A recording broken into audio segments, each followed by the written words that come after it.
என் அன்பு செல்லமே, உனக்கு நான் அனுப்பிய செய்தி உன்னிடம் வந்திருக்கும்.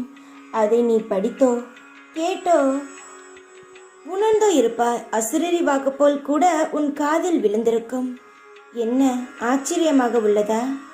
உன் சாய் எதையும் மறக்க மாட்டேன். என் அன்பு குழந்தையே, நீ என் மசூதிக்கு வந்து கேட்ட கேள்வி எத்தனை, அதில் ஒன்று கூட நான் மறக்கவில்லை, மறக்கவும் மாட்டேன். நீ நினைத்த அனைத்தும் நிறைவேறும். உன் வேண்டுதல்கள் அனைத்தும் ஒவ்வொன்றாக யோசித்து கொண்டே இரு.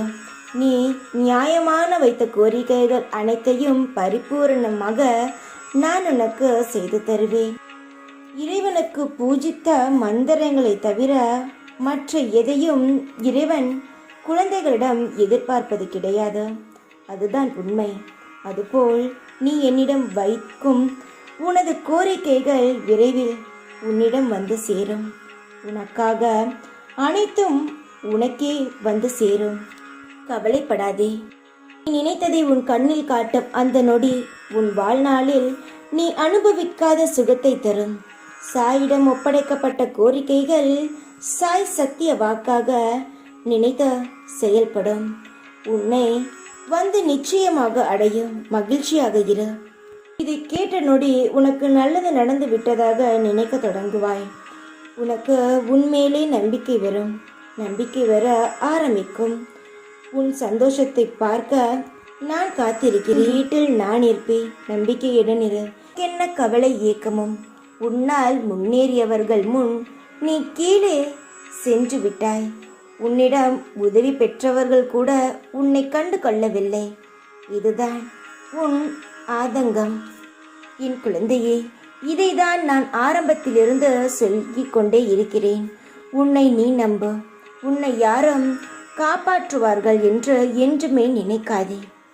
ஏன் அவர்கள் ஒரு துணையாக கூட நிற்க மாட்டார்கள். உன்னால் முன்னேறினேன் என்று கூட மற்றவர்களிடம் சொல்ல மாட்டார்கள். அவர்கள் முன்னேற வேண்டும் என்று நீ நினைத்தாய். முடிவில் உனக்கு என்ன கிடைத்தது? உனக்கு என்ன மிஞ்சியது? மன உளைச்சல்தான். உன்னிடம் காரியத்தை சாதித்து விட்டார்கள். இனி உன்னிடம் ஒன்றும் செய்ய முடியாது என்று வரும் பொழுது வேறு நிழலுக்கு சென்று விட்டார்கள். சும்மா சென்றா பரவாயில்லை. உன்னை அசிங்கப்படுத்தி சென்றவர்கள் வாங்கி வாங்கி வாழ்வது இவர்களுக்கு பெரிய விஷயம் இல்லை. எல்லாரிடமும் வாங்கிதானே இவர்களுக்கு பழக்கம். அவமானப்படுத்திதானே பழக்கம். இப்பொழுது யோசித்து என்ன செய்வாய்? நாம் இழந்ததுதான் உனக்கு புரிந்தது, புரியவும் முடிந்தது. நீ ஒன்றும் கவலைப்படாதே. நீ ஒன்றும் யாருக்கும் துரோகம் செய்யவில்லை. யாரையும் ஏமாற்றவும் இல்லை. ஏமாந்துதான் போயுள்ளாய். இந்த சாயிடம் வந்து விட்டாய் அல்லவா? அனைத்தையும் நான் பார்த்து கொள்கிறேன். நீ இழந்த அனைத்தையும் உன்னை வந்து சேரும். ஏமாற்றுவர்களும் உன்னை புரிந்து கொள்ளும்படி நான் செய்கிறேன். என்றுமே உன் அருகில் நான் இருக்கிறேன்.